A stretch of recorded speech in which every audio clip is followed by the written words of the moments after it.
Hey, Canteeners, welcome back to another episode. This is number 59. 59.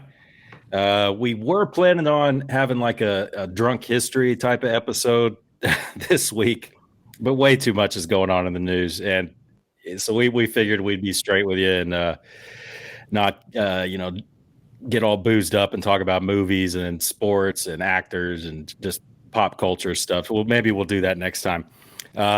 Yeah, we'll send it around for some shout outs, maybe start out the podcast. But we're still working on the website. We're maybe looking at a July 4th going live on that. We'll keep you posted. And we really appreciate everyone listening. And remember, if you listen to us enough, you know that we are a mixed race podcast. We're a mixed race podcast. We're miscegenated, if you will, and the data shows that a mixed race podcast could be just as capable of success as an all white podcast, but we don't have lawyers and we don't have accountants. Just like Joe Biden said. Well, now, is that the entire podcast, though, or just one of us doesn't have lawyers or an accountant? Like you two have. Well, we're mixed race. It's like we're a mixed race child, so it doesn't matter. We're one. Don't appropriate my culture, all right, first of all. So maybe you can just say, late. I don't have a lawyer and an accountant. I don't know. You guys probably have them. It's too late. Well, you go ahead. Go ahead, Roger. No, I just a quick shout out to Ted, him and his wife. I think his wife still listens. Maybe not, or whatever. But we do have some loyal listeners out there, and I definitely appreciate. I think good old AJ Todd wrote once that the most valuable thing you can give is your time. So definitely appreciate the time on that. And Joe, I got your coffee mug there, Leftist Tears. So I use that to fuel my patriotism on a daily basis. It has become my go-to. So definitely, people are actually sending us swag. Can you believe that? Like, I would never send us anything. I mean, I'd probably send us some hate mail or hate emails or something like that. But people are actually sending us some stuff. So that's pretty awesome. So thanks again, Joe. You notice when you started talking about swag and people sending us swag, Josh got up and tried to walk away real quick.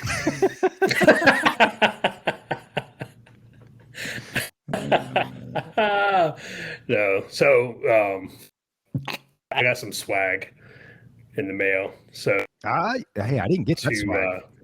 Hey, big shout out to Admiral Dave from previous episode. Just a couple of shout outs for me, and then I'm gonna give it back to Luke, and he can take us wherever he wants. Real quick, so big shout out to James down in Tampa. Hey, big game. Appreciate you listening, man. Justin T up in Northern Virginia. Appreciate you listening. And Brandon out in Kansas. Definitely appreciate you listening as you're running the combine. Make sure you guys share it with your friends. Share it on your social media. Get the group. Get the band together. Get everybody listening, whether they like us or not. And I've got one special shout out to Tyler up in Northern Virginia. Tyler, man, again, I hit your back. Really appreciate the listen. Definitely appreciate the loyalty and the willingness for you to put skin in the game. Can't thank you enough. After talking to Roger and Luke,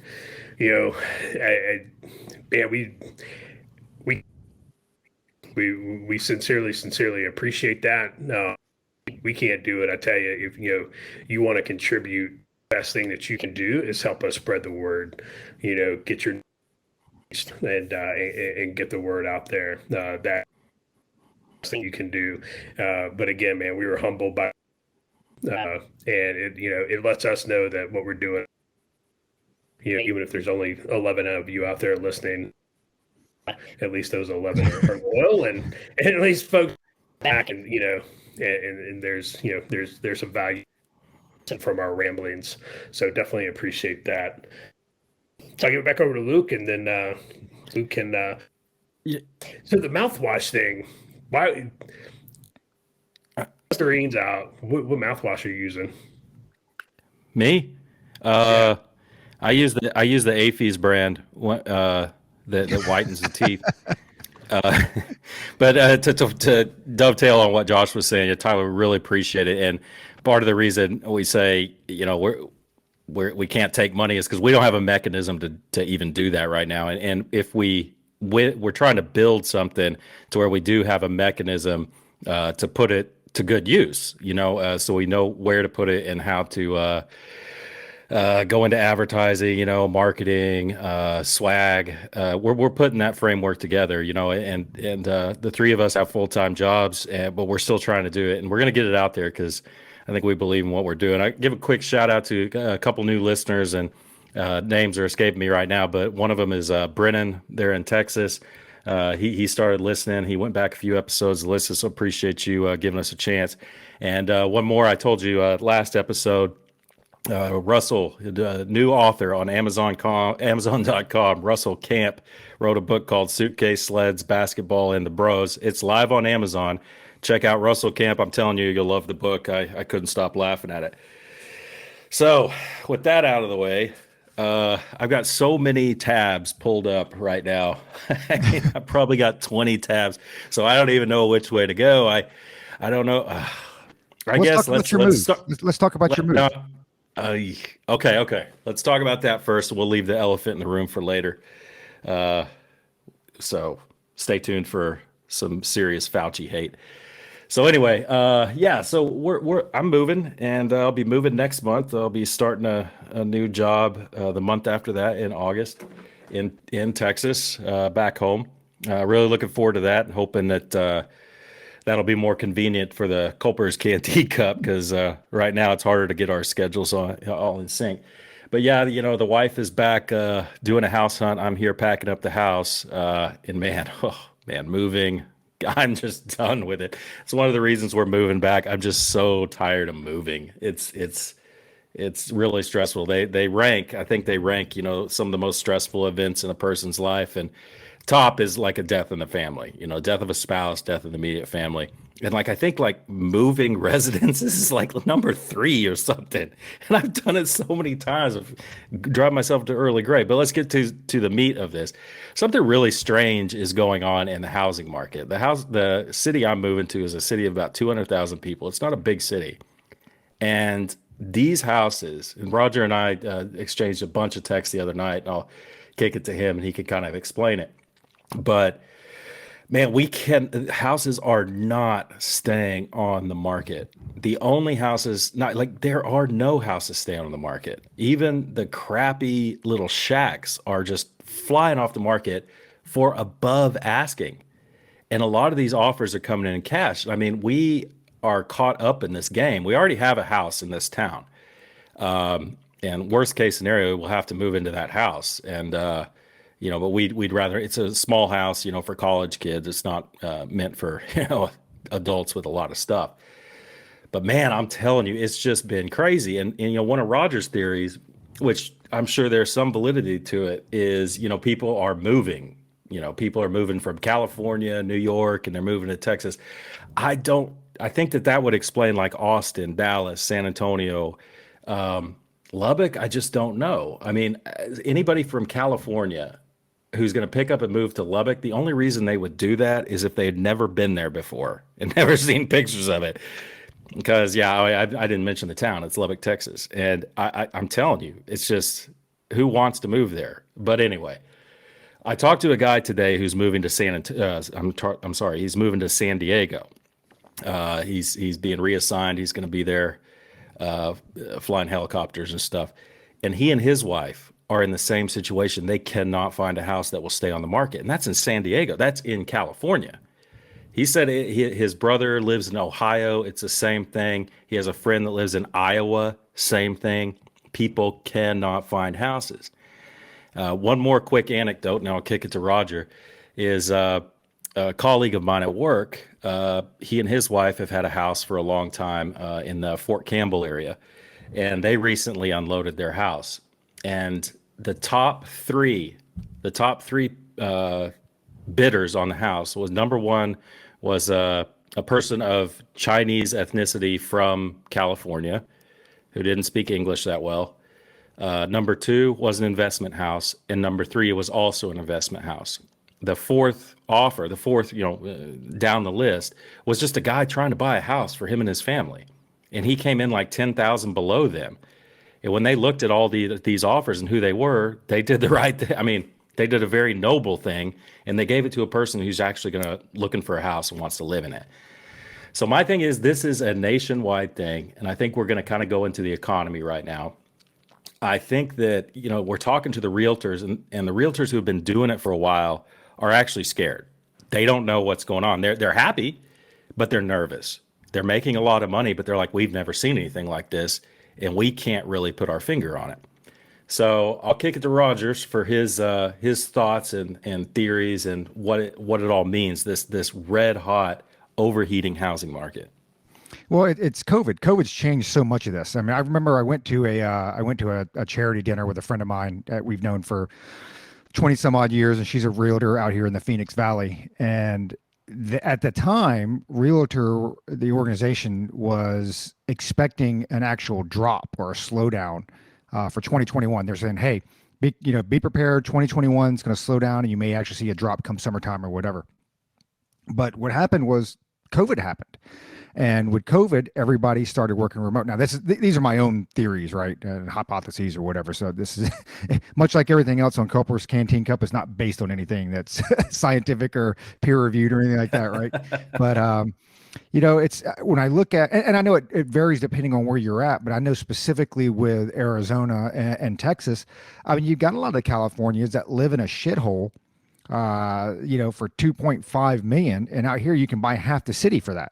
Right. I mean, 2.5 million, you're getting a couple acres, a nice house, probably some horses and whatever else. So, what worries me is I wonder how much foresight has gone into this. Like people are like, oh, all right, well, I'm working remote right now, so I'm moving. I'm going to move out and I'm going to buy a farm. And it's like, well, are you going to be able to continue to work remotely? I mean, and maybe some of them can, right? Maybe their employers already said because of overhead and things like that, which is happening, that, hey, we're not going back to an office building. We're not going back. I think my buddy Steve, who listens, he's, his employers already said, hey, we're downsizing the building, maybe a couple offices here and there or whatever. So he'll probably have the chance to work remote forever. So something like that. Yeah, I totally get it. But it is scary because I think the expectation was that the housing market was going to have some sort of correction a year ago. It never happened. And since then, like out here we're at, and you say Lubbock, dude, I live in Queen Creek. When I moved here, we had a Walmart and a Target. That was it. Josh, and you've been out here to visit. I mean, you wouldn't even believe it now I think we had the gym when you were out here. We drove by it, and I think I went in to go use the bathroom or whatever. But they had the gym. But now, I mean, the town is blown up, and it's all these people that are coming in. It's a lot different than what happened when the mid 2000s with the housing crisis back in like 08. Or I guess the end of 2000s, where you had a lot of, we talked about it before with the Glass-Steagall Act and securitizations and subprimes. And I mean, you guys correct me if I'm wrong, I don't see as many commercials for subprime mortgages anymore, right? So, and that was the big problem there, was you had people that really didn't qualify for homes that were getting, they were buying houses. They were financing houses, and they weren't able to make the payments on it, right? So those blocks of securitizations where you might say 5% are going to be bad. Well, now it was 30%, 35%, 40% were bad. And thanks to Bill Clinton with the Glass-Steagall Act, when they changed that or amended it, they basically allowed banks to take your money and invest that into other opportunities they deem were going to be profitable or whatever. And then when they do that and it falls through, well, guess what? Guess who's left holding the bag? With this here, I don't see a push in the subprime market, but what I do see is a lot of folks that continue to take out equity of their homes. Now, I'm not telling, hey, I am not Dave Ramsey. All right, there are probably 95% of the population out there that is either on par with me or better than as far as the finances and stuff like that. So I'm not telling people how to spend their money. But what I do see around me, and again, it's anecdotal, is like there are folks that are taking equity out of their homes, which is not a big deal if you're going to stay there forever. But if you're not, and you end up having to leave in 4 or 5 years, you're transferred, your job moves, you got to do whatever, that's where the real big issue comes in. Because, one of the things back in 2008, the big push was for short selling. And short selling is basically where you just don't pay the mortgage, right? Because generally speaking, investors own your home. It's not like just one person. Investors own it. And so by not paying the mortgage, what you're doing is you're forcing the group of investors who own your home to sell it at a price that's less than what it's worth or what it's valued at. A couple ways to play it that this could play out is, one, it's going to go back to that, right? Just this huge short selling market. But I can see some people playing this thing right. Let's take an example. If you had a house that you purchased for 400K and right now it's worth 800K, and you can obviously cash out a lot of the equity and this and that. You get transferred, market takes a dump, you just stop paying. They short sell the house. And I know there are some back end implications, right? Sometimes you have to pay the difference and this and that or whatever. But I mean, essentially, you could walk away with 400K cash and probably live in the house rent free for 6 months before they even sell it and put you out. So I do think that, that process is a lot slower than I think the subprime thing, because subprimes and failure to pay those, that happens a lot quicker. That happens a lot faster. I mean, we saw it happen. It happens within, several years. With this game here, what worries me is that it doesn't happen very fast. So you just get this big, massive buildup. And, I don't know if it's 2022. I don't know if it's 2023. I don't want to be, Josh, all doom and gloom, just, hey, it's all going to take a shit one day. Well, yeah, eventually it all does, right? But I think in the next, maybe 2 to 3 years, man, I think you do see a huge crash.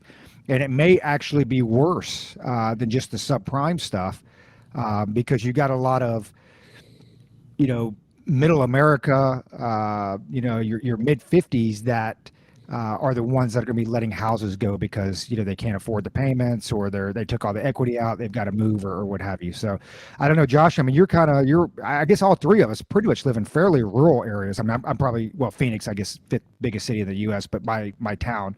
But you're probably the most rural of us all. I mean, what's happened out in your neck of the woods? It's the same thing. Houses right around us, houses probably 48 hours on the market. Some became above asking. So if you go back, I think Finn reported last month, so for the month of May, the average percent above its listing price. It sold for 42% of houses above their listing price. That's absolutely insane.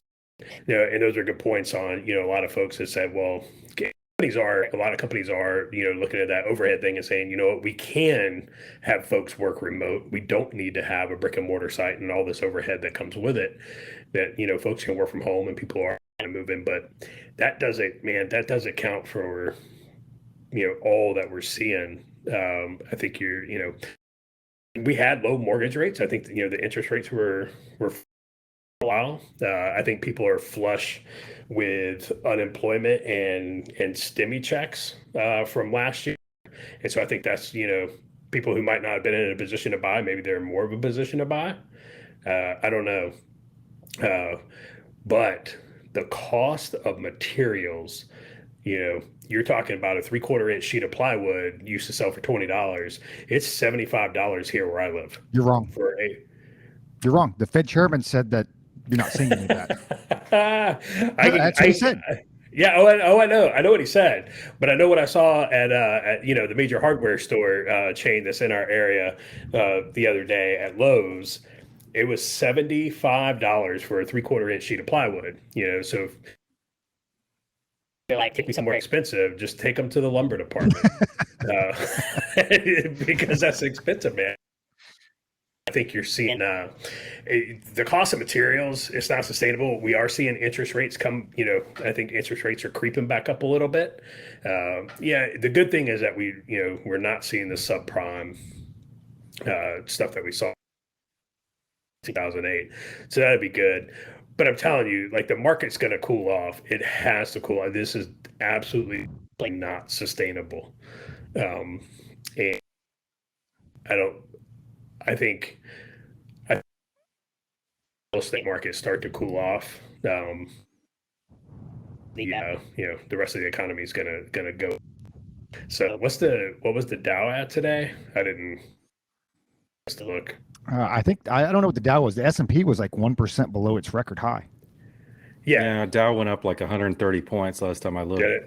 Yeah, that, and there's the economy is going, and doom and gloom.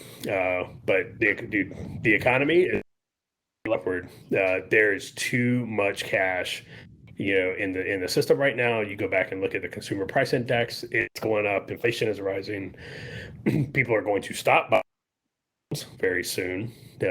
We've already seen the month of June. It's already started to decline a little bit. It's still the housing Good.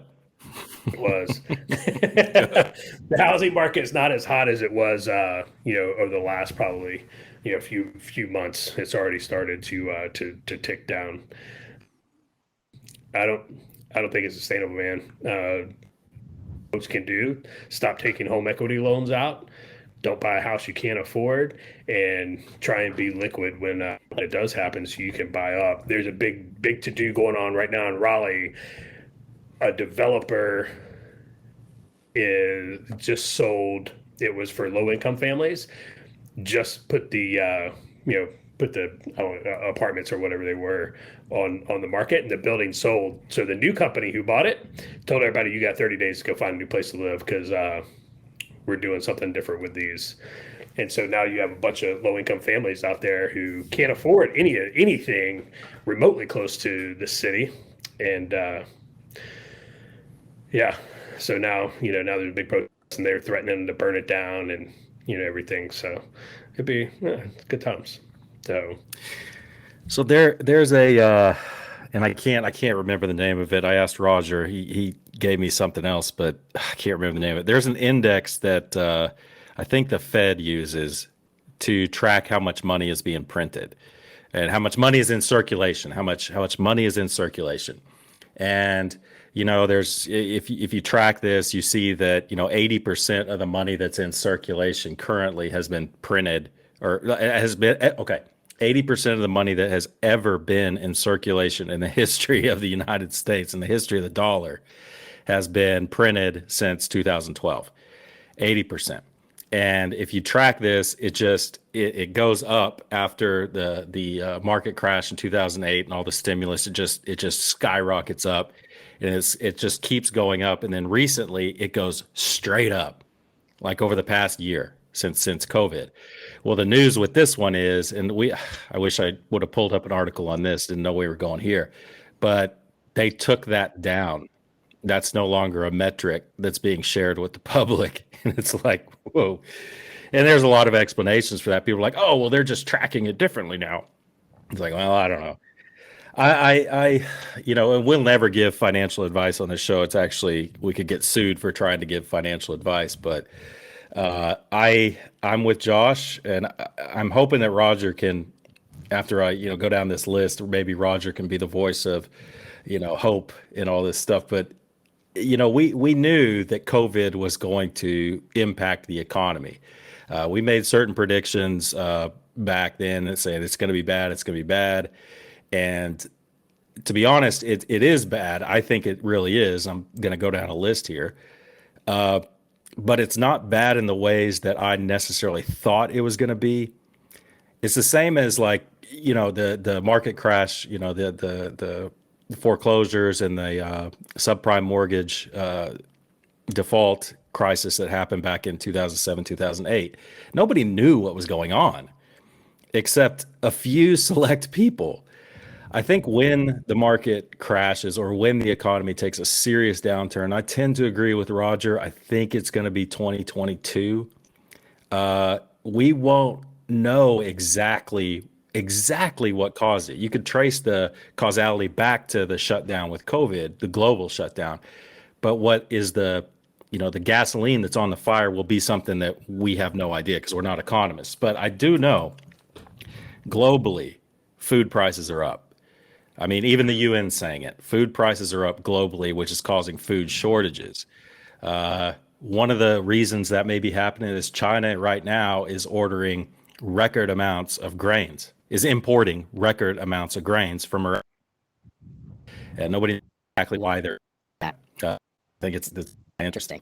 Inflation is something that I don't think any of the three of us are going to argue that is actually happening. It's going up. There are a lot of causes for that. I mean, the economy's opening up. People want stuff now. And the economy just isn't quite rolling yet. So those supply chains that we talked about last episode or the episode before that haven't really caught up. So, hence the lumber shortage possibly, the Chamber of Commerce is concerned about labor shortages. And I found it kind of interesting because the U.S. Chamber of Commerce came out and said, well, the reason there's labor shortages is due to skill shortages. People aren't skilled enough to fill the jobs. And I just don't know if I buy that, man. I don't know if I buy it. I know what Roger's going to say. People don't want to go back to work. And I think that is a big part of it. We kind of dissected that, I think, a couple episodes ago or so, where it's like, hey, people are getting paid $16 an hour to stay home. Why do I want to go out and pick lettuce in a field for $17 an hour? No, I'll just stay home. It's not worth the $40 extra a week. But when I read that about the Chamber of Commerce saying it's a skills shortage, I was thinking, are they trying to make an argument for immigration on this?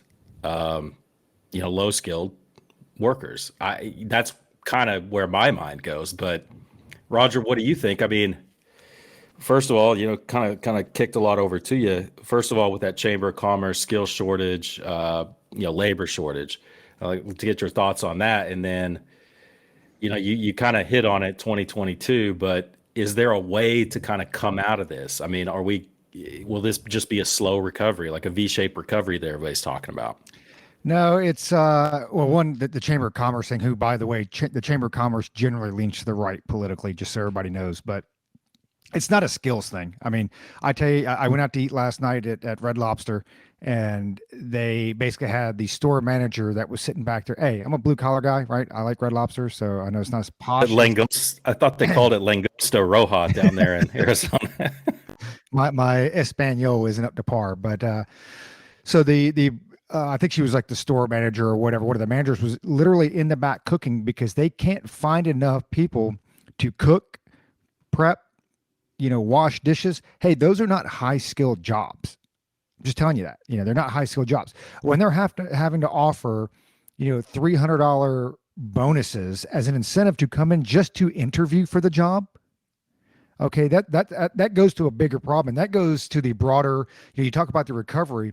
Dude, this recovery, and it's not just the stock market, okay? Because the stock market is only one snippet of the economy, of the broader economy.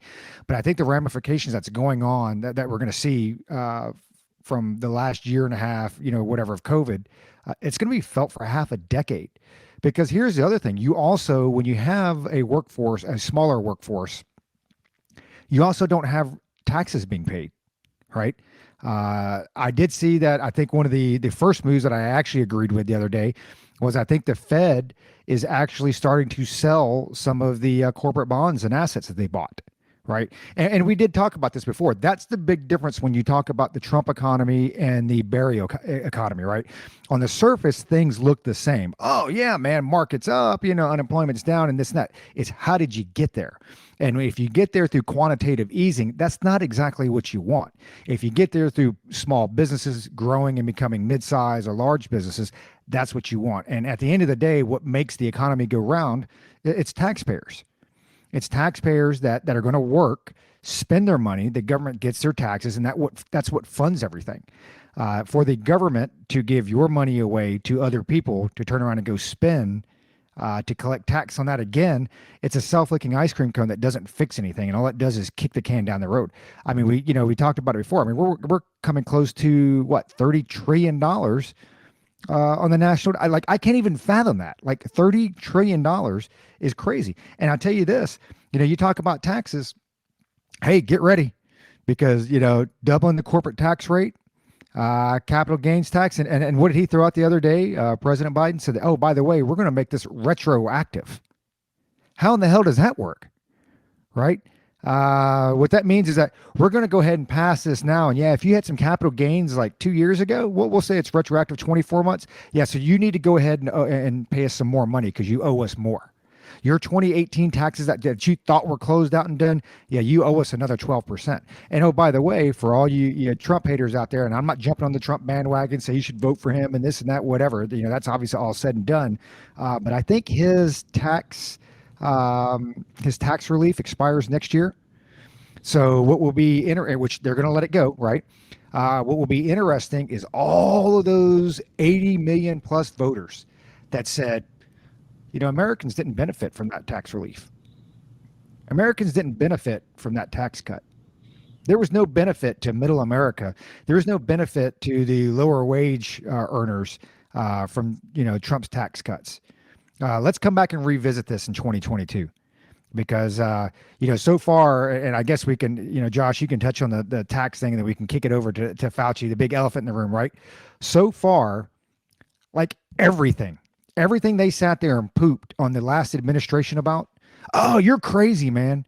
Far right-wing extremists. It's conspiracy theory. Dude, like everything's come true. Like everything. He has been wrong. This administration has been wrong on everything. And I think you'll see it here, and that's going to be the play on words.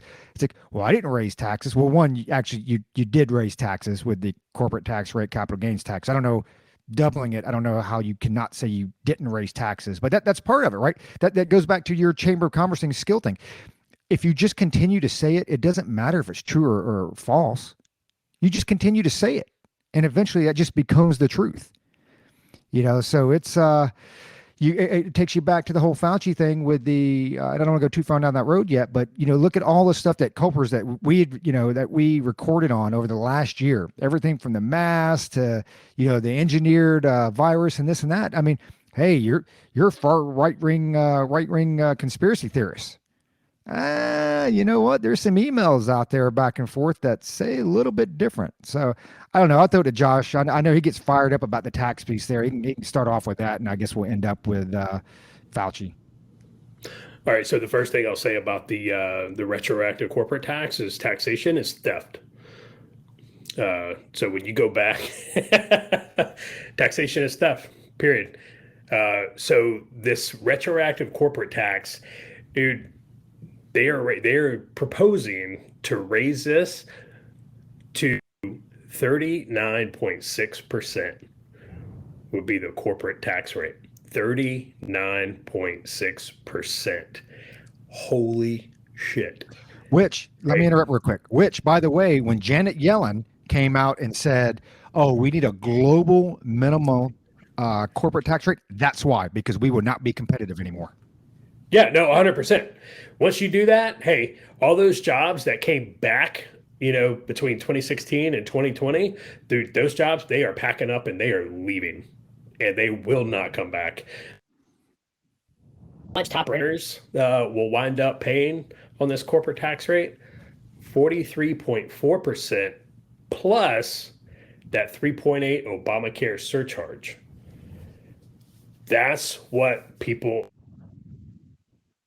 If Joe Biden and the Democrats get their way. In Boston Harbor for less. That's all I'm saying. I mean, that is like we literally fucking store British ships.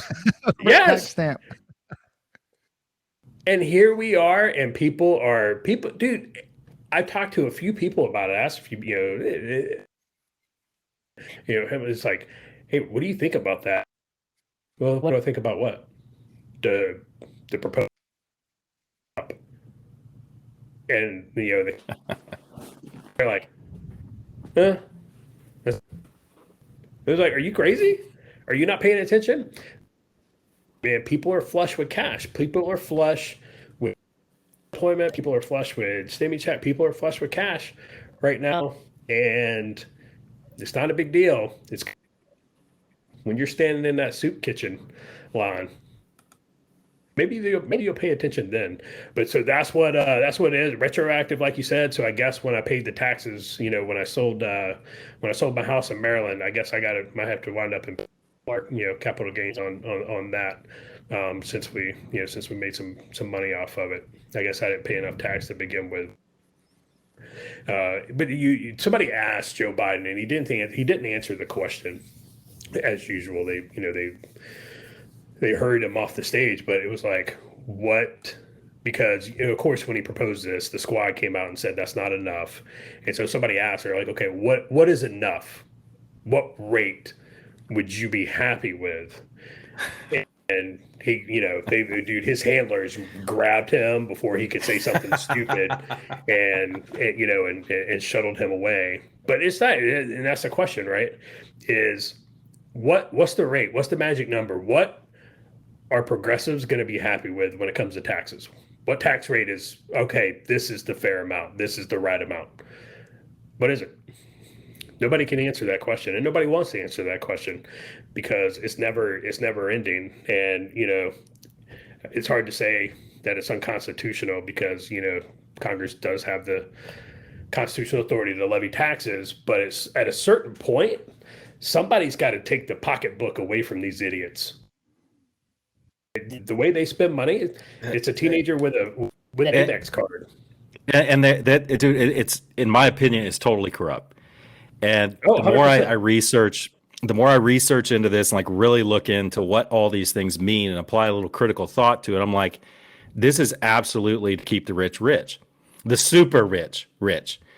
Because and it's like, well, wait, I can see the audience out there. Well, wait, Luke, what are you talking about? The billionaire, if all of a sudden he's taxed, 75%, well, he's losing a lot of money.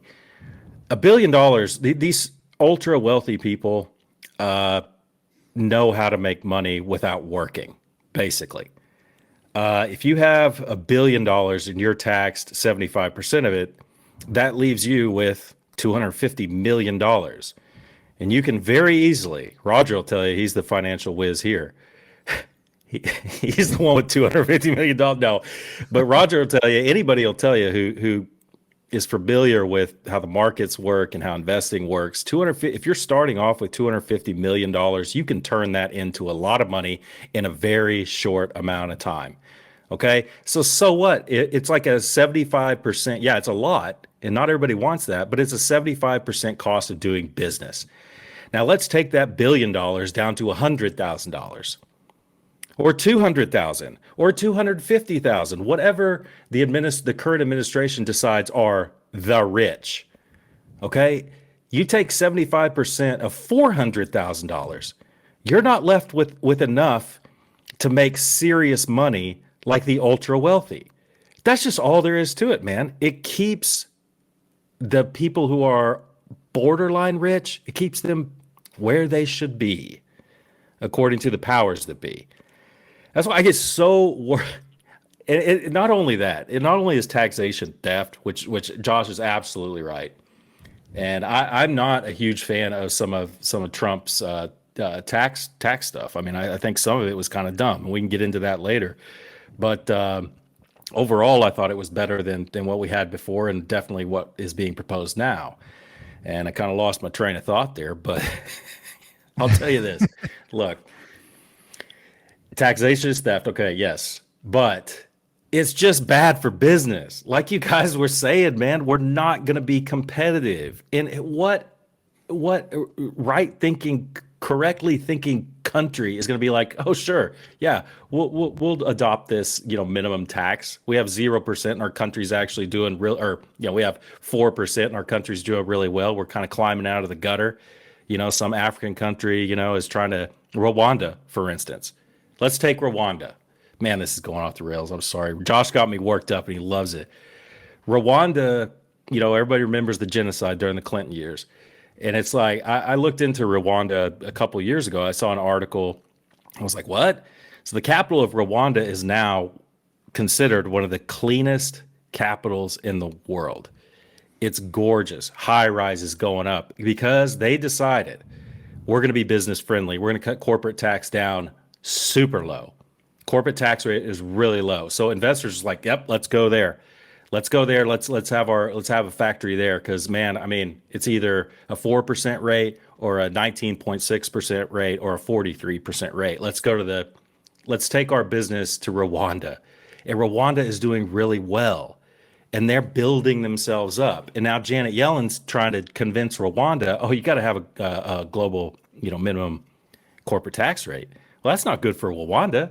That's not good for any country who's trying to pull itself up by its bootstraps, which isn't possible according to AOC. But man, yeah, Josh got me worked up. Kind of went off the rails there. So let me kick it back to you, Josh. Sorry, I got worked up there. I'm actually kind of sweating a little bit right now. I can see you. I can see you glowing. He, no. I was pretty much just anyway. Yeah. At the end of the day, we threw tea in the harbor for less than this. At some point, somebody's got to take the credit card away from the teenagers. We don't have a tax revenue problem. We have, you fix that, you could have 100% tax rate, and you're never going to have enough. I remember this dude Jeremy back when Obama got elected. This guy Jeremy, God, tried with this guy for so long. He's so far left. He's just, and I tried with him. I think actually I started talking to him again. I mentioned him on the show and said we might get him on. And then he said something stupid. I was like, okay, I'm done with you, dude. Forever, forever. I'm cutting you off, dude. I'm just done. But I remember when Obama got elected, Jeremy said the same thing that you just said, Josh, saying that Bush is spending too much. We got to take, we got to need some adults in to take away the credit card. The kids can't run the household income. It's got to be the adults that do it. It's just strange. It's just strange how the world turns, man. It's just whatever. Okay, let's move on. Let's move on, man. Well, it comes down to real quick. It comes down. Whew. It's not a left issue or a right issue because everybody knows the GOP has been spending money as well. It comes down to money in pockets. Who do you trust to manage the money? The people or the government? And what the left likes to do, and the right on occasion, they like to paint these broad swaths. Bad corporate America, bad big business, bad corporations and evil corporations. Anyway, we've all heard that stuff out there, right? Never mind the fact that most of us out there probably have an Amazon account, or a Netflix account, or go to Walmart to shop or whatever. But it comes down to, I always hate when they, these economic experts, when they look back and they talk about, trickle down economics in the Reagan years, and, it wasn't working and it wasn't effective. And, you look at it at a macro level like that, the numbers may not shake out. But the bottom line is, if you put more money into people's pockets, and I shouldn't say you let them keep what they've earned, right? You let them keep more of what they've earned, you will have a better outcome, because guess what they're going to do? They're going to spend it. They're going to spend it. I mean, believe me, when my kids were younger and my boy was in Taekwondo and he was playing football and piano and daughters were playing soccer and this and that. And there were times that we couldn't necessarily be there because my wife and I both commuted to work. So we had to get on like care.com and hire somebody to come, take them to soccer practice or whatever it was.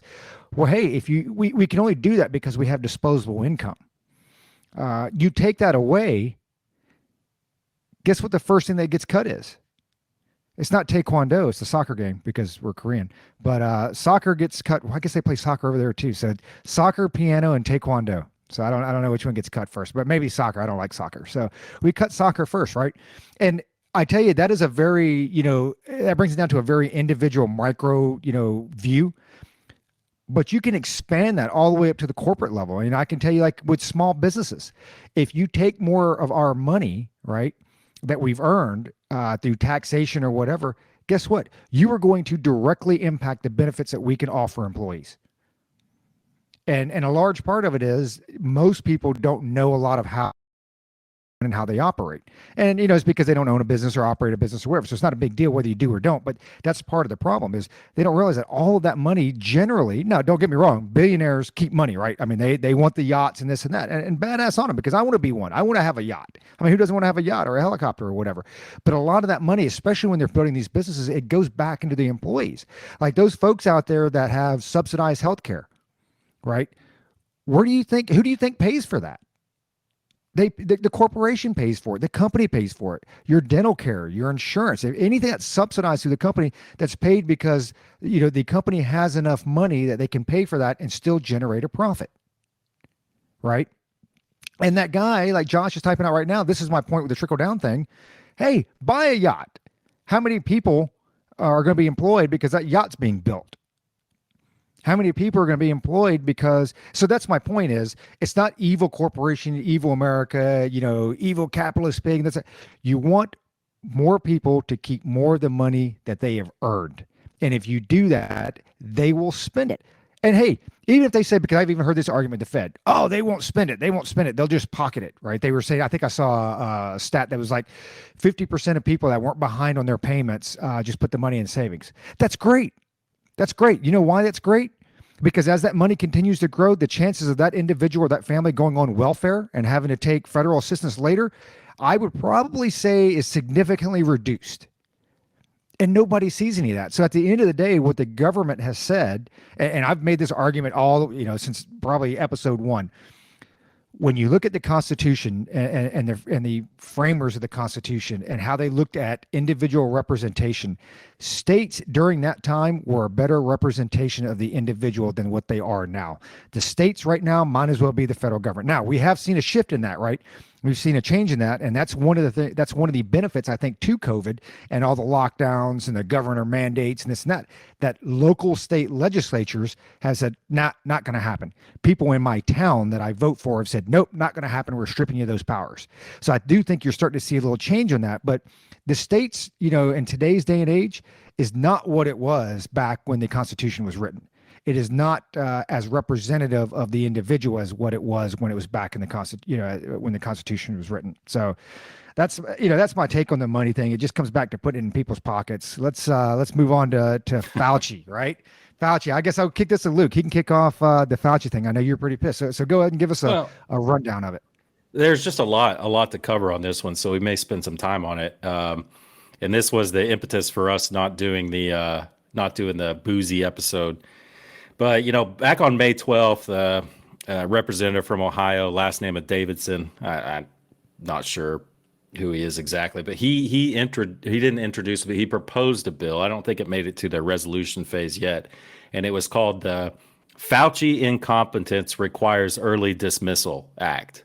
That's fired, the Fired Act. Because, May 12th, I think we recorded somewhere around there, but we just went off, and we have been going off on this guy. Man, it's like the Fauci foxtrot with him, man. It's crazy.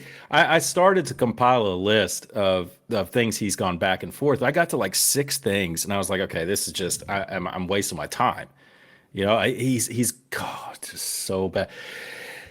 The Fauci phenomenon in the United States, and it happened with members of my own family, who were just holding this person up as like this savior. And I remember thinking real early on, I didn't put it out on Facebook back when I was using Facebook a lot more often, but there was something just about the way he looked and carried himself. And I was like, I just don't trust this guy. And that was just my initial, even back when I was like, well, it seems to be making sense. He's the guy, but man, there's something about him. I don't know. He looks kind of weaselly. I didn't put that out because around that time was when Facebook started and YouTube started doing some really strange things with anything mentioning Fauci or COVID or anything like that. I mean, there were some kind of spooky things. Now, if you live in a hole, you might not know that BuzzFeed released about, I don't know, between 32 and 3,500 emails they obtained from the government with a Freedom of Information Act request. I think that honestly, if you read the initial BuzzFeed article where they linked to the database where you can read all the emails, I think BuzzFeed was trying to make it a puff piece about Fauci. So I would really like to see the initial FOIA request and the wording on this is what we're requesting, because I don't know, people probably aren't familiar with FOIA requests, but you kind of have to be specific.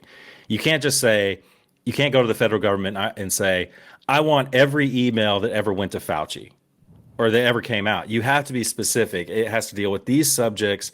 It has to fit these parameters. So it has to be specific. And BuzzFeed, I think, wanted to do a piece like, look how great Fauci was. He was so busy and he replied to the little man sometimes. And they ended up linking to all the emails, and the rest of the mainstream, or not even mainstream, the rest of the media started delving into these emails and finding some really interesting stuff that was going back and forth. I want to do a quick explanation before I'll go to Josh after this so he can be ready. I want to do a quick explanation on something, very lay explanation for the layman out there. One of the things that's very important with this whole coronavirus COVID-19 thing is something called gain of function research. Okay, basically, I'm going to break it down. I'm not a scientist, but I do know a little bit about gain of function research and how that works. Basically, what happens, this has been done for years. It's been done a lot for a number of different reasons. Generally, with one of these influenzas, they start with an animal, generally a bird or a small mammal, and it's a virus within them that kills off a significant portion of the population. Well, eventually, that virus usually takes, from what my research, anywhere from 10 to 20 years. Could be as short as 5, but it'll make the jump between like a goose, the goose flu.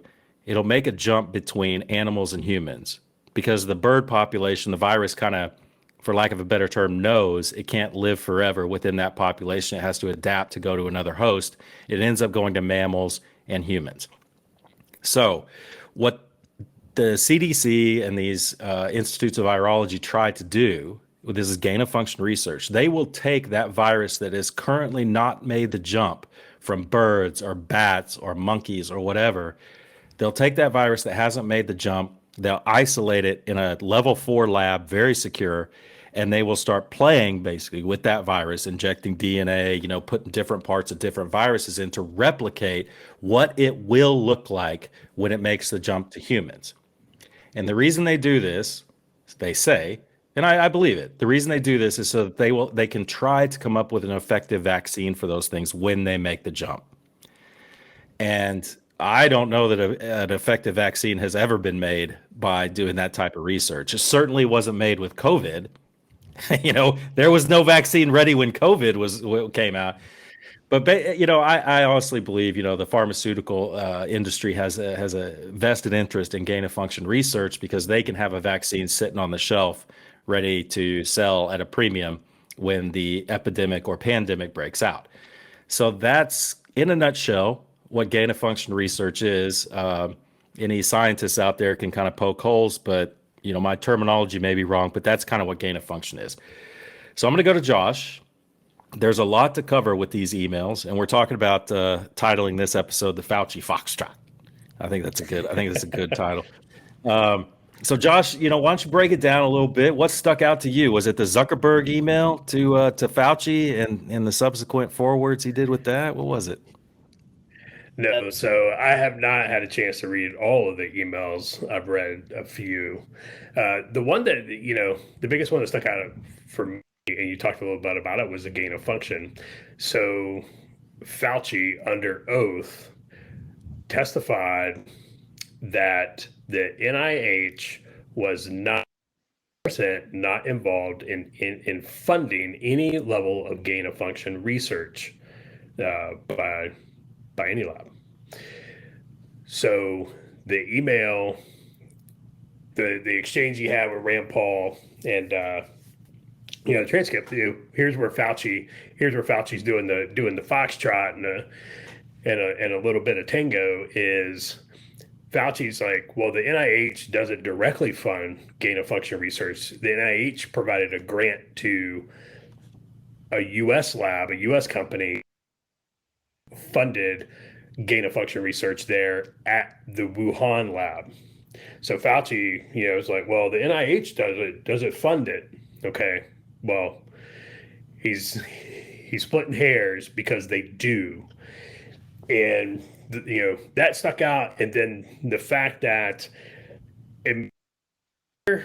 before anybody really knew where COVID-19 came from, China has a problem, is starting to make its way into, definitely made its way into Europe by now.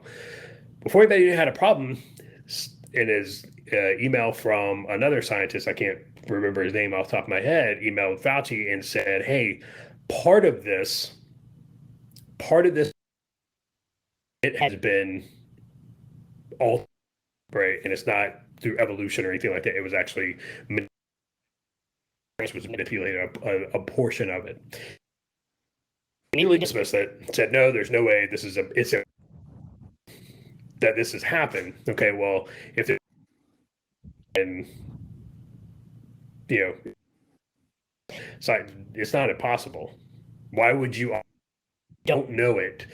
So why would you automatically dismiss, one of those possibilities? Well, it could have came from a bat. It could have came from a kangaroo. It could have came from a polar. Like, we don't know. Instead of saying, Fauci immediately was like, nope, it's a possible lab. He receives the email from the Chinese saying, thank you very much for publicly stating, that. We really appreciate that. And what? It real quick. It was the email he received, the one you're talking about, was okay. It was. I'm gonna kick it right back to you. But the email he received was from Schultz or something like that. Some weird Yeah, I German can't name. pronounce it. Yeah. That was the shell. That guy was managing the shell organization that NIH was giving money to. That organization could give money to whoever they wanted. So they gave it to the Wuhan, they gave a portion of it to the Wuhan Institute for the gain of function research.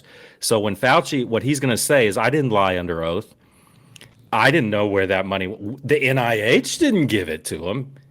Well, in reality, they supplied the money that ended up going there. So it was the guy who knew where that money was going who said that. So I'm sorry to interrupt, but just to clarify. No. That's a good clarification. The NIH may not have given them directly.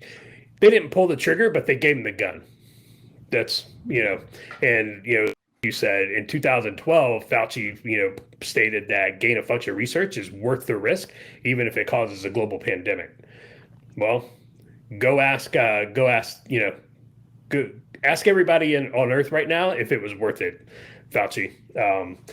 So that email, came back, and that guy was like, thank you for stating that publicly, blah, blah. And then, of course, the mask thing, we have gone round and round on the mask. The email where Fauci told the guys, like, hey, man, the mask you buy, basically, and I'm paraphrasing this, at CVS or, pick your store, it's not going to stop, it's not going to stop you from getting COVID. And that's more to keep from infecting others, right?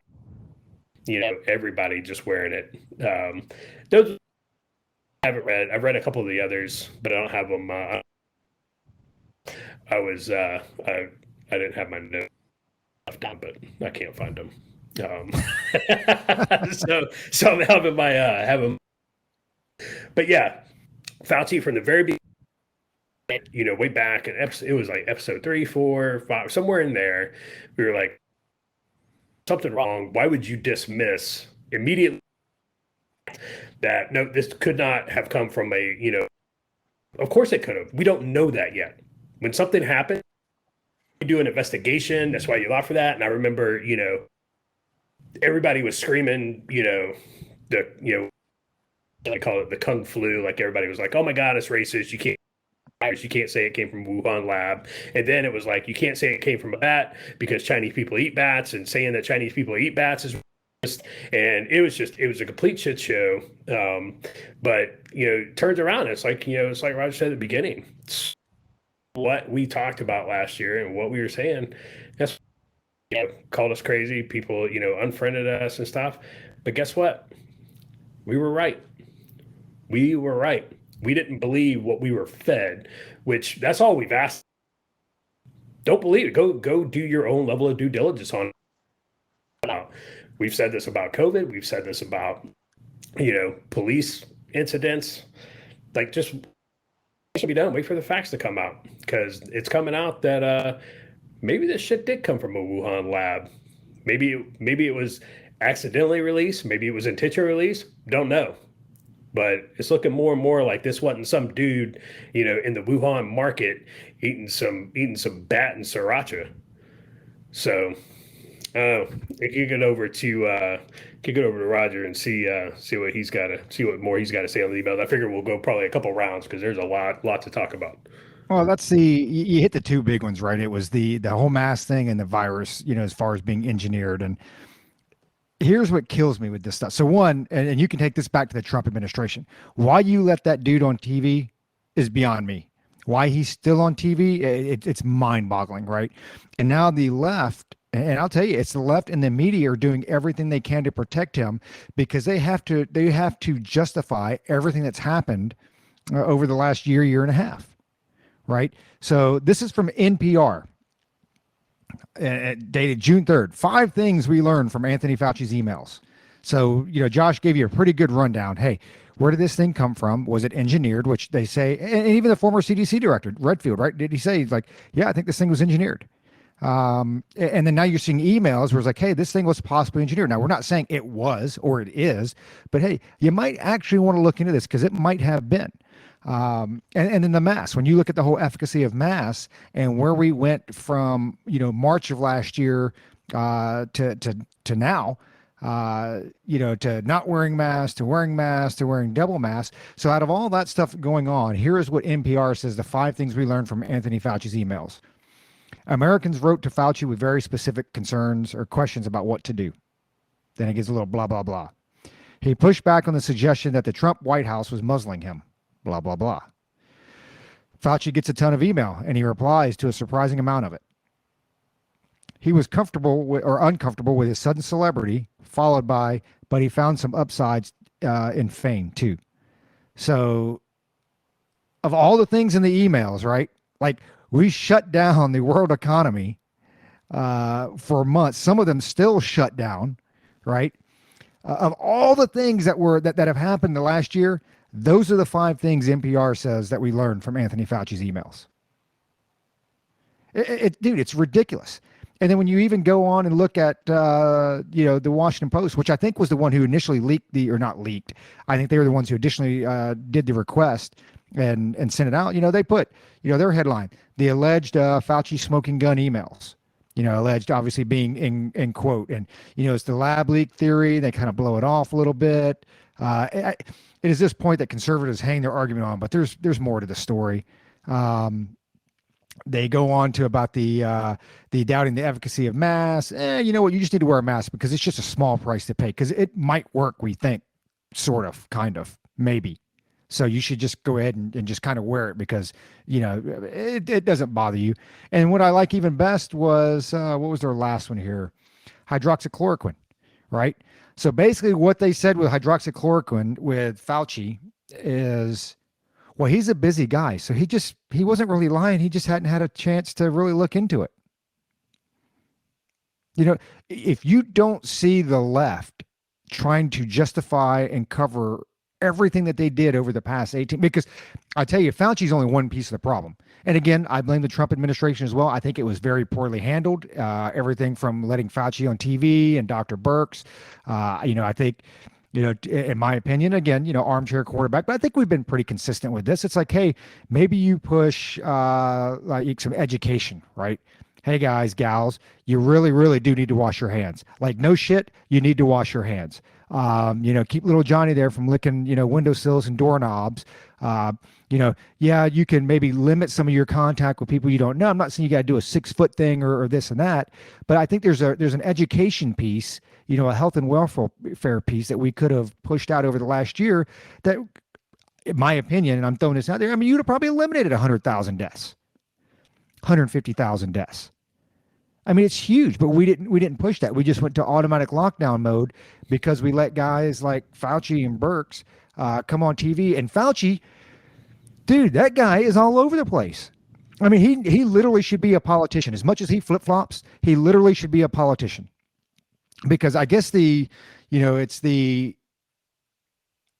one way to play the game. If you cover everything from the far left to the far right, I mean, you're going to be right somewhere in there, right? So you just go from not wearing masks to wearing double masks to wearing triple masks to staying locked down to there's no reason to lock down to we need to ban flights to that's xenophobic. We shouldn't ban flights to let's ban flights again. So I guess if you're all over the spectrum, you're going to be right there somewhere and say, well, hey man, I was right. Science evolves. That's the way it works. Science changes. I don't know if you know that science changes, right? So it's crazy because you watch the left, and I haven't watched a whole lot of news lately because I tell you, when I went on my, be quite honest with you, ever since I went on my 20th anniversary trip down in Cabo and going like the 7 days with no news or anything, it's pretty refreshing, pretty relaxing. And then coming back and it's just like, man, these guys are on the same stuff. But anyway, just that's all I got to say about the Fauci stuff. I don't know if Luke, you want to keep beating this down, or can we just move on to Israel and Iran and? No, I want to.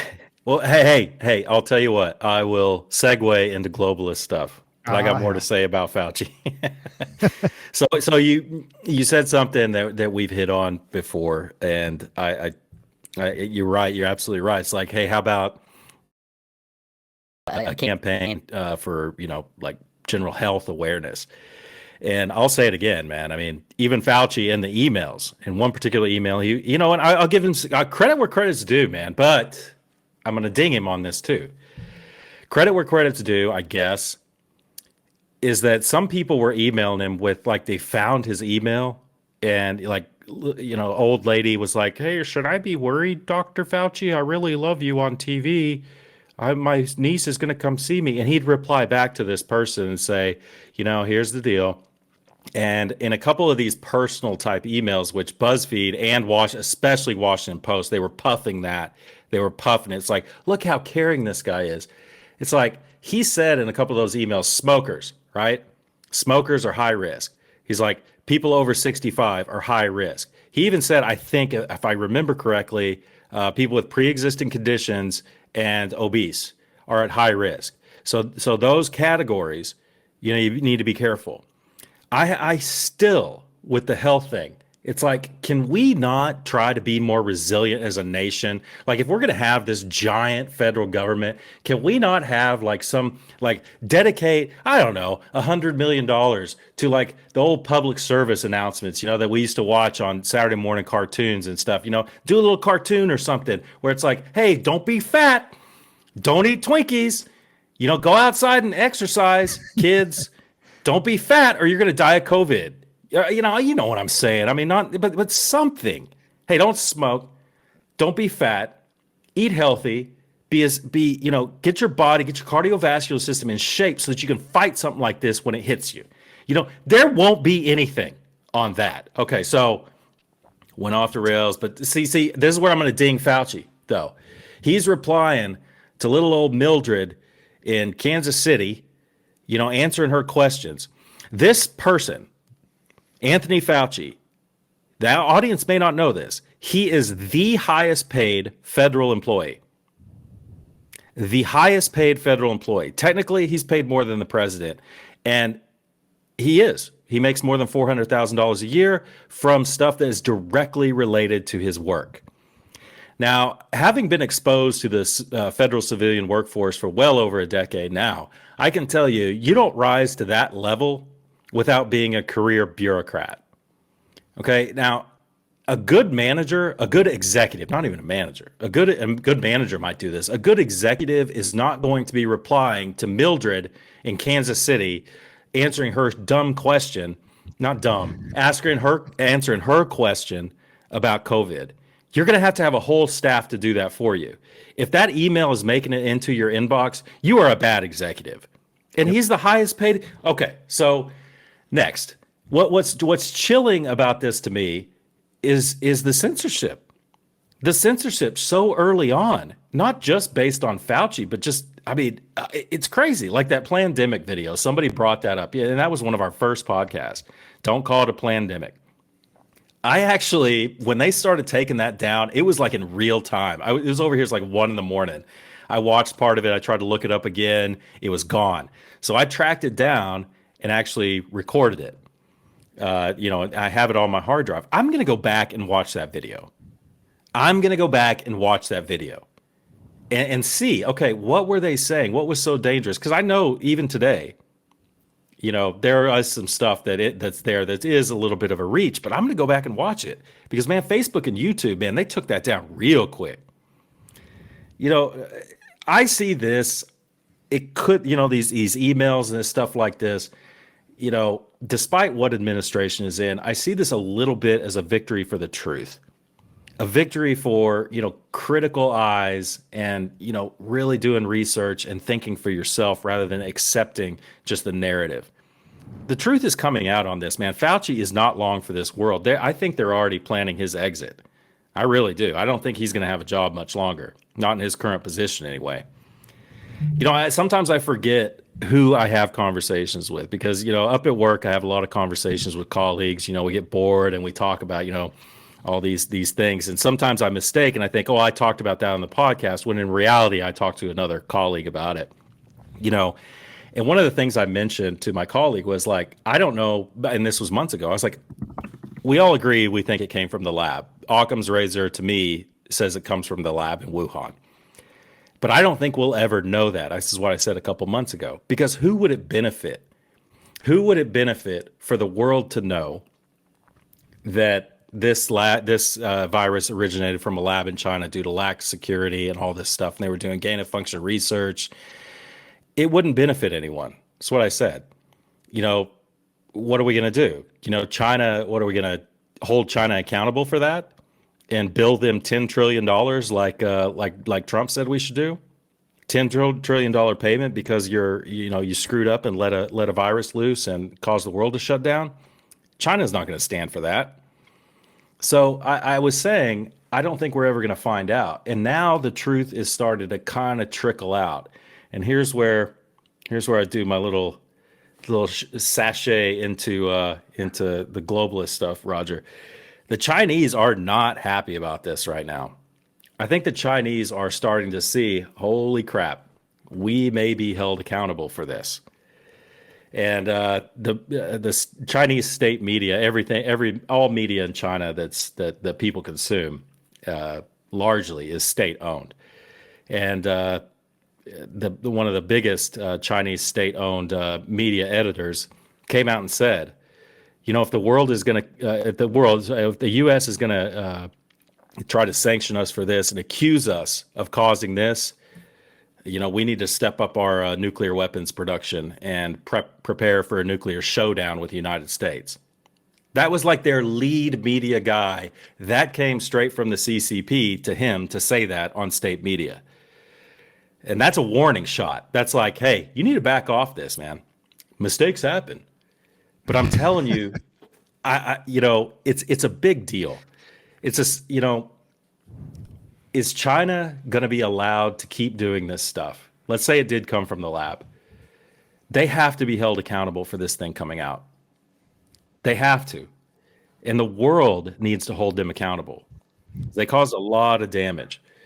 You know, I think Putin's pretty upset too. I think there's a summit coming up, I think, in 2 weeks, and I think the Russians. I kick it to Josh after this. The Russians, they're brilliant chess players, man. They're really good, and we're criticizing Russia pretty heavily now for silencing the media, silencing dissent, jailing opposition party leaders like Navalny. He's probably going to die any day now, and we're putting sanctions on them for this. So what does Putin do? Putin comes out and says, yeah, what are you doing to all those people that were in opposition on January 6th? Yeah, what are you doing about that? You know, seems like that's a bit of a opposition crackdown too, right? Now, right or wrong, that's a really good strategy on his part. It's like, hey, we crack down on opposition, so do you. You're handing these stiff sentences to these Americans who just voiced their. I mean, it's a good chess move. And that's something Biden is going to have to do. I can't wait for that summit. I cannot wait to see how that goes. But so, Josh, on the globalist front, what do you think China's response is going to be? Do you think that we're going to pursue this and we're going to try to hold China accountable or what? Nope. What are we going to do? We're not going to hold China accountable. Joe Biden damn sure ain't going to hold China accountable. Biden's not going to hold China accountable, mainly because he's probably too fucking high right now to realize even what's happening. But like you said, man, Russia is a master at chess. I mean, you think about how many grandmasters have come out of Russia, like Garry Kasparov. One of the latest ones. There's a reason why they've had so many chess grandmasters come out there, because they're brilliant strategists. For the most part. But Fauci, so I'm not done with Fauci. Episode about Fauci, we should probably spend more than 2 minutes on him. So you go back to 13 February, an email from Fauci to Nancy Messonnier. She is with Academy of, I'm sorry, she's with the CDC. The email specifically is about a group from the U.S. government who will be convened by the National Academy of Sciences specifically to look into the origin of COVID-19.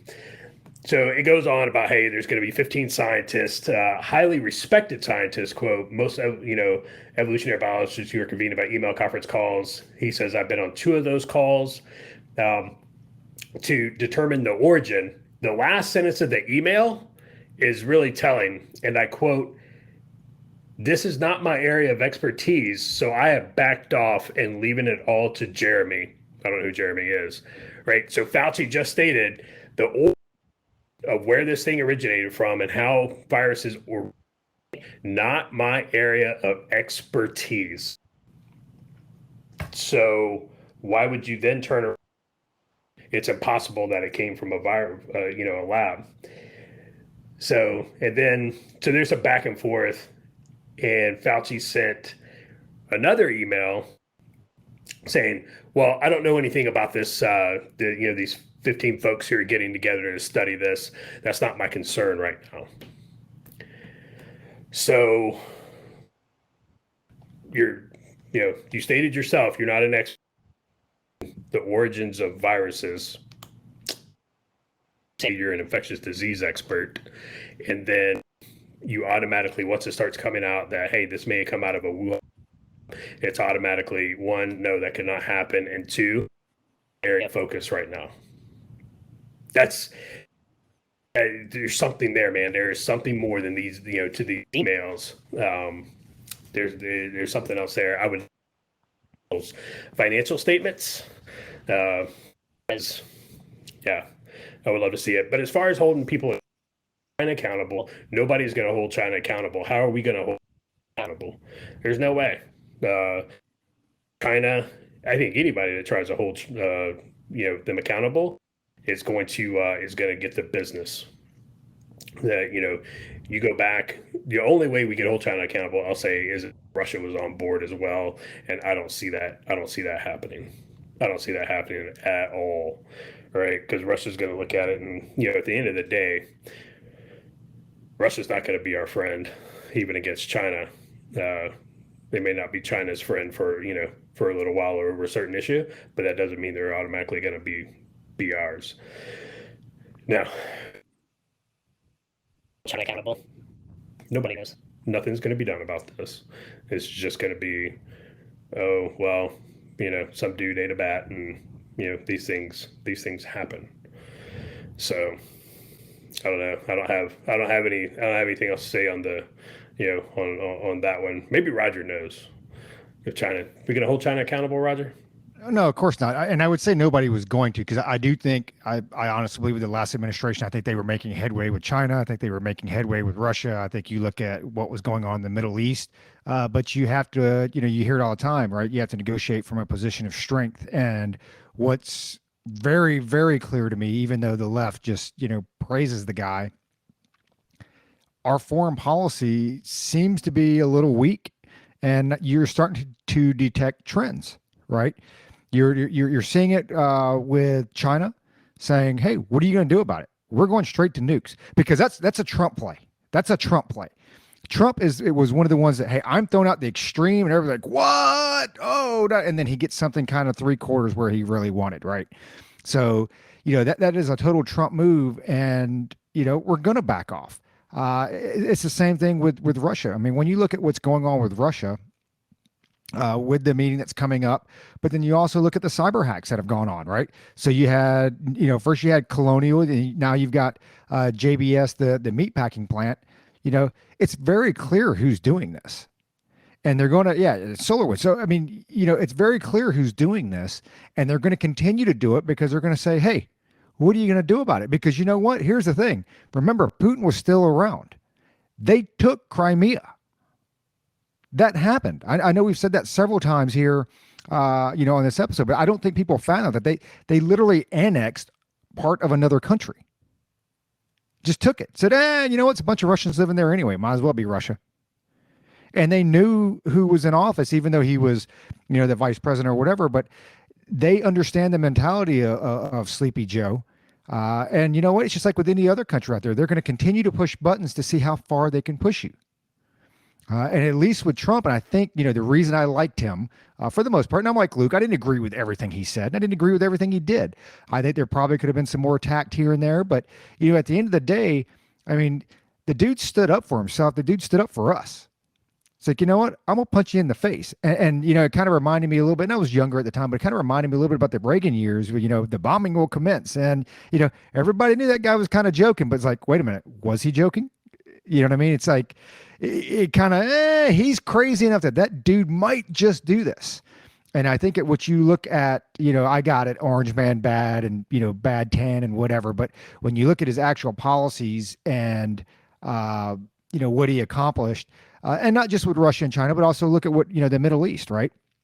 And I know this is a whole lot of like globalist stuff that we're all trying to wrap into one neat little package here. But when you look at what's going on with Iran, I mean, I don't think there's any question in anybody's mind that Israel's doing that, right? I mean, there's no question.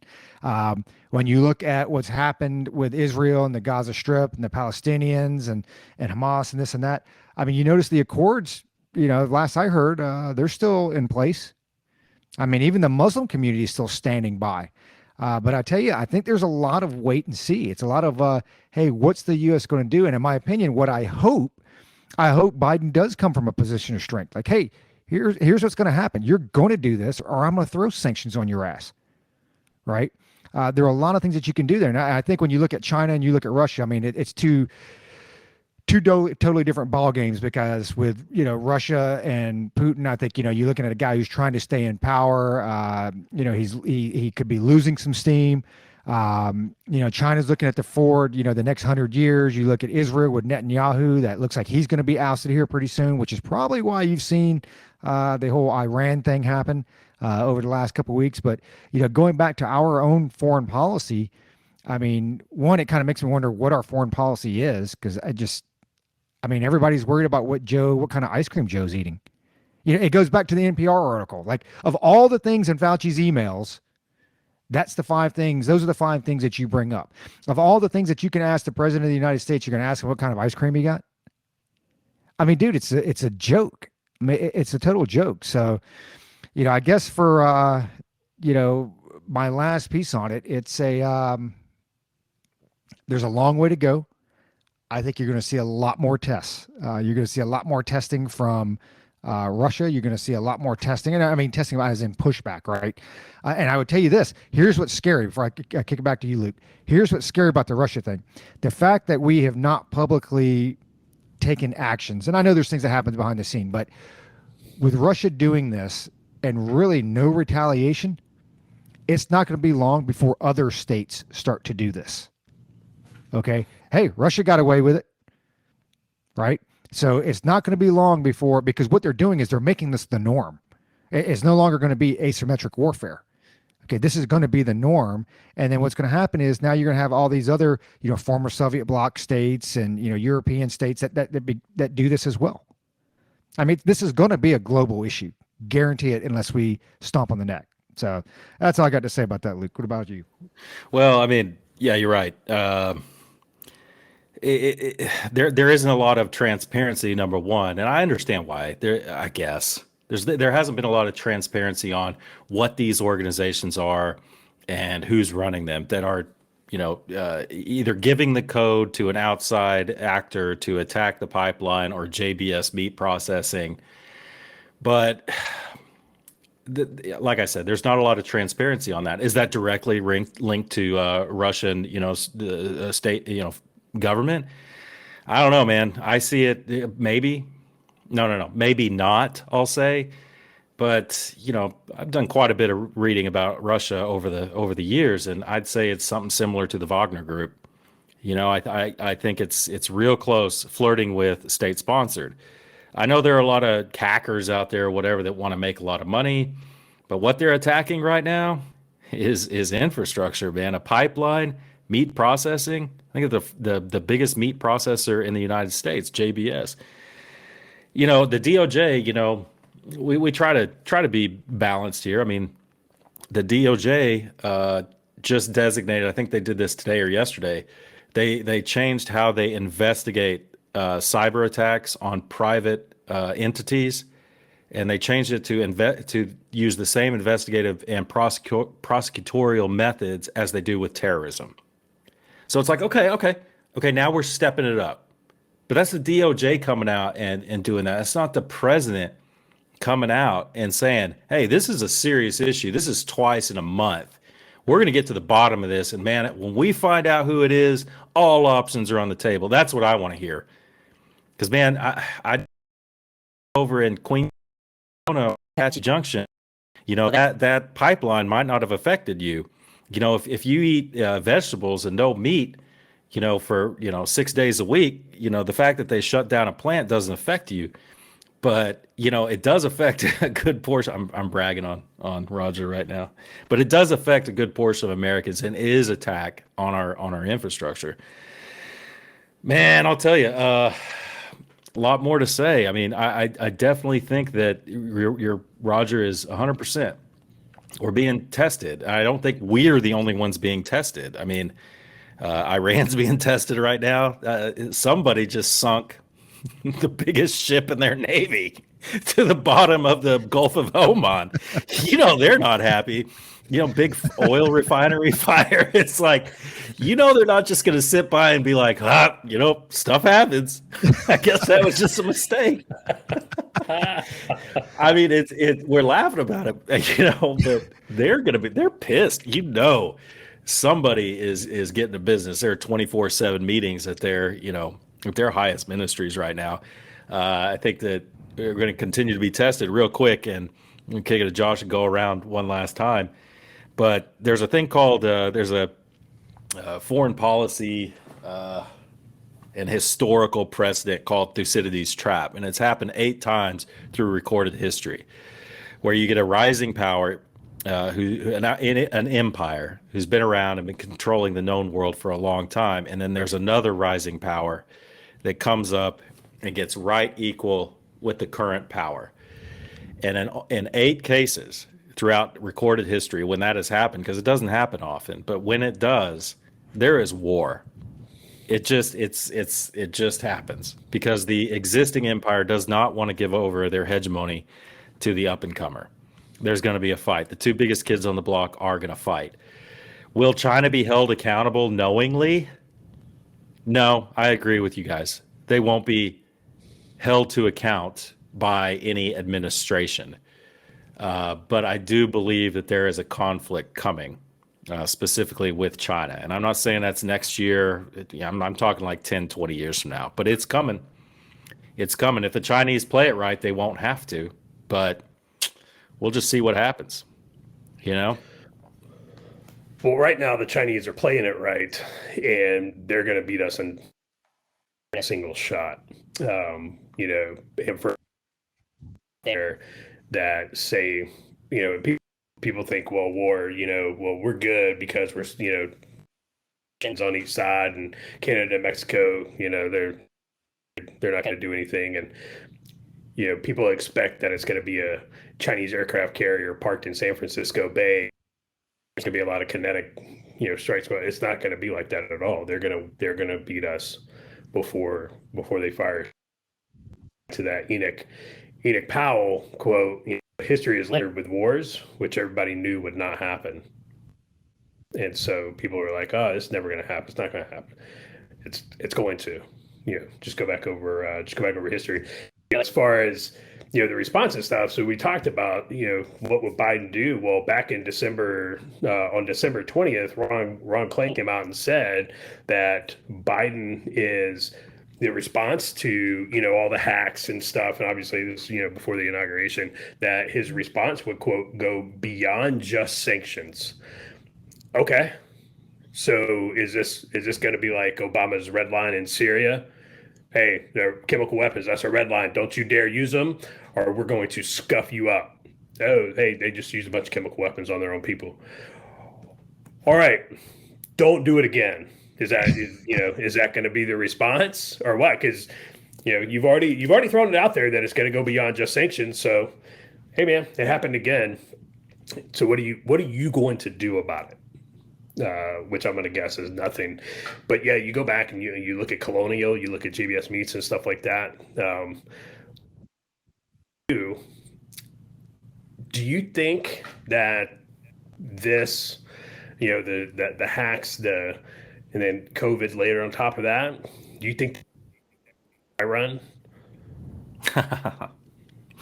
Well, it certainly would make interesting fiction. I'll tell you that. I mean, it yeah, it would make a really good story, to think that there are, a room full of global elites, when a virus breaks out in China, it's like, hey, maybe we could just let this go, and you got media, moguls in there and oil. It would just let this go and see how the world reacts to an actual reset. It would, because all this stuff, man. I started writing on a blog, and I think I put it on the AJ Todd Facebook page, and I got all mad because I only got like 2 likes, and I was like, I'm not going to do this.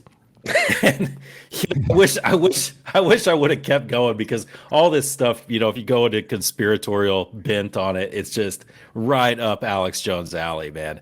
Alex Jones would love a dry run book, like all this was planned, and we're just seeing how everyone will react and how easy they are to cow. And yeah, it's just it's great, man. But yeah, it's a good thing. I don't know.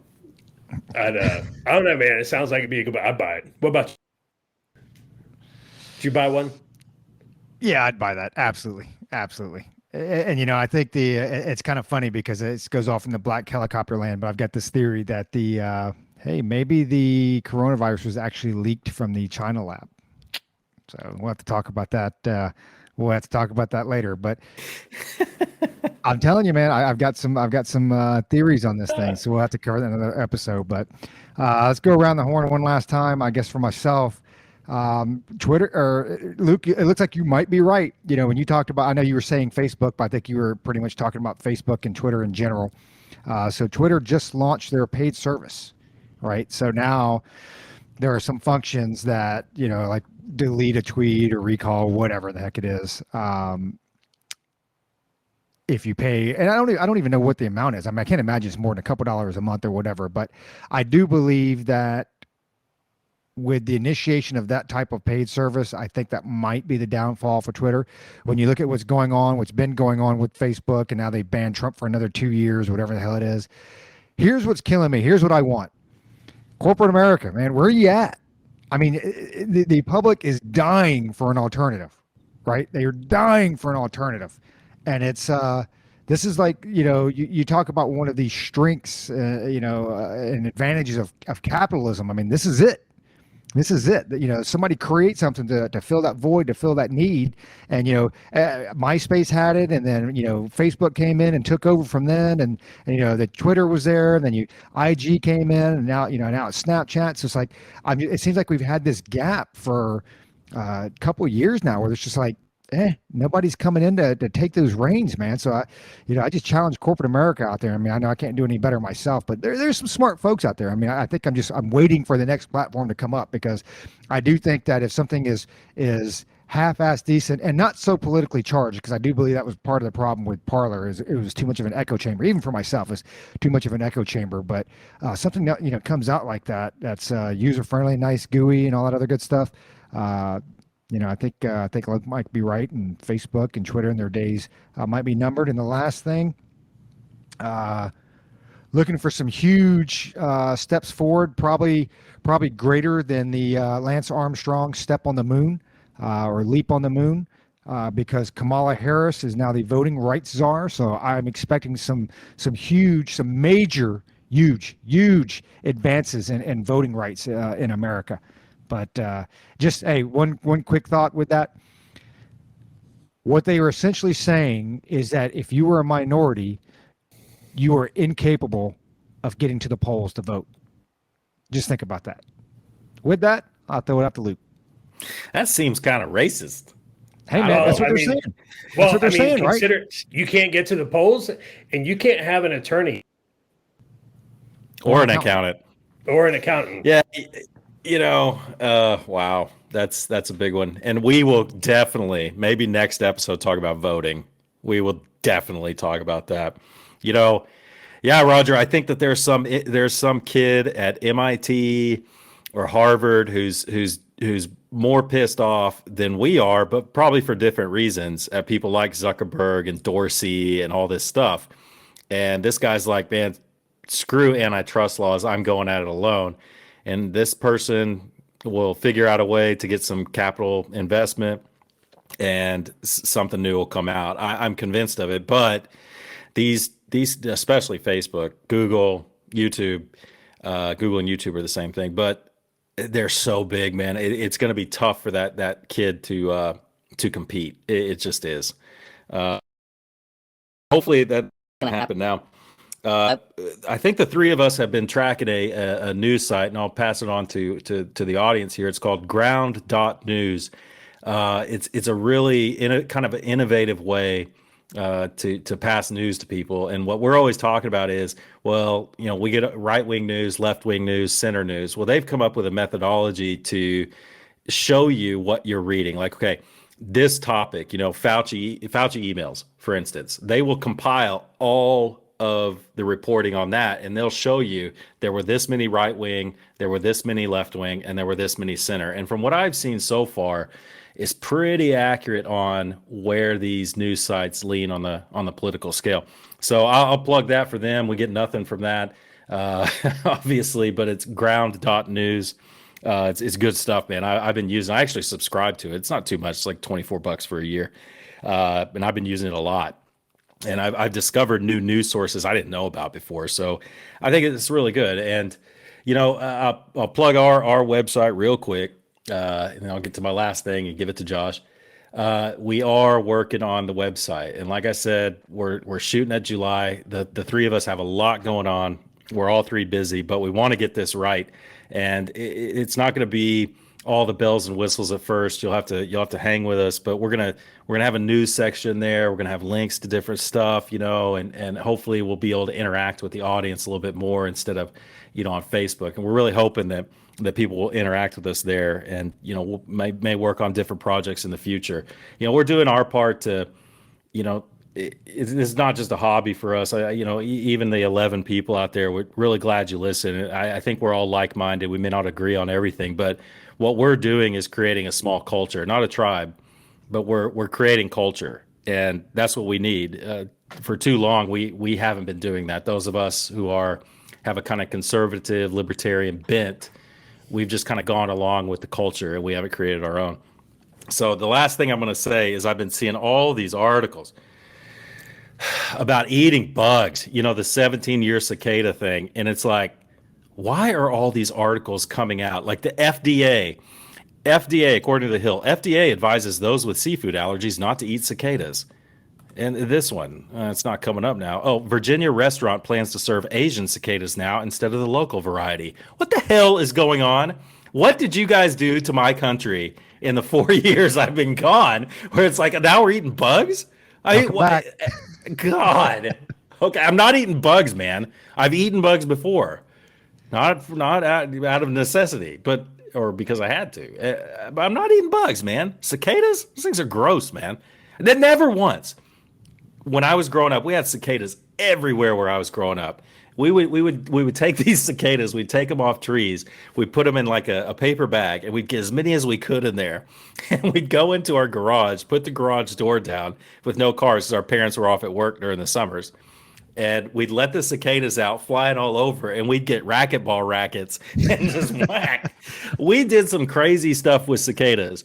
But one thing we did not do was eat them. It never entered our minds. It's like, what is going on? It's just crazy. So, hey, everybody, thanks for listening. I'll kick it to Josh for his sage words of wisdom to get you through to the next episode. So you didn't beat. You hit cicadas with racquetball. Okay. Insects, only insects. No, now we're tracking. Hey, share our social media on the. If you're not scared. If you're scared, then okay, just say you're scared. But at the end of the day, you can't be silent any longer. If you're worried, I'm gonna need you to grow up to be a man. All right. So stop telling people, stop saying Or a woman, sure, or a woman. or a woman, whatever, or one of the 73 other genders that they say are out there. Stop being scared. Share our stuff. And that's all I got. So, I do have one question for Roger. Hey, when Lance Armstrong walked on the moon, did he take his bike with him, Neil Armstrong. or what? Good call out. I had to, man. You know what? I was sitting here going through my notes like from earlier episodes, and I had the Lance Armstrong thing where we talked about that documentary, and that was in my head. But good call. Yeah, You know, Chris. I didn't know if Chris, he was like. Oh yeah. Chris probably like. You know, when Roger said that, Chris was like, he just stood up out of his chair. You know, No, because Chris doesn't listen to this. I would wonder if F you, Chris. I wonder if Lance was doping on the ride up to the moon. I don't know. So there you go. That's all I got, folks. All right. Well, hey, that's it for another episode of Culper's Canteen Cup. Thanks to Carlton Zeus. You heard his music at the very beginning. Again, can't thank you enough for allowing us to use that for our interest. So go check him out on Apple Music or at www.carltonzeus.com. And until next time, stay safe, stay healthy, and keep your canteen cups tightly secured.